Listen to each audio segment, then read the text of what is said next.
Sinampahan ng reklamong tax evasion ang aktor at direktor na si Zoren Legaspi dahil daw sa mahigit 4 na milyong pisong hindi nabayarang buwis.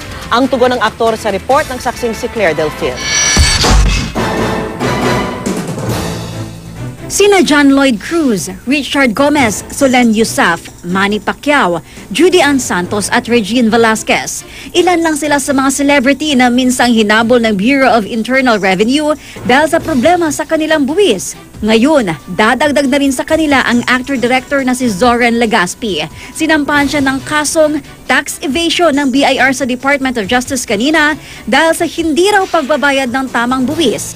Sa investigasyon kasi ng BIR, lumabas na mahigit 9 na milyong piso raw ang kinita ni Legaspi noong 2010 pero mahigit 6 na milyong piso lang ang kanyang idineklara. Noong 2012 naman, mahigit 6 na milyong piso ang natanggap niyang talent fees pero halos 2 milyong piso lang daw ang declared. Sa computation ng BIR, may kabuuang income tax liabilities si Legaspi na 4.45 million pesos kasama na ang mga surcharge at interest. Itinanggi naman ni Legaspi na sinadya niyang hindi magbayad ng tamang buwis kaya aalamin daw niya kung saan nagkamali ang kanyang kampo at itatama ito kung meron. Dahil sikat kayo, alam ng lahat na tao kung ano ginagawa nyo. So, madali kayo mamonitor. Bukod sa aktor, hindi rin umano nagbayad ng tamang buwis ang mga negosyanteng sina Gigi Donaire Chua, may-ari ng Wangler Commercial ng Quezon City, Edgardo Vasquez, presidente ng Vasquez Building Systems Corporation ng Quezon City,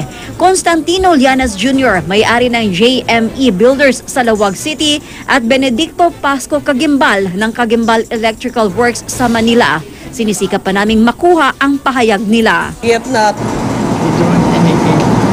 withdrawn any case. No? Once we filed, that's it.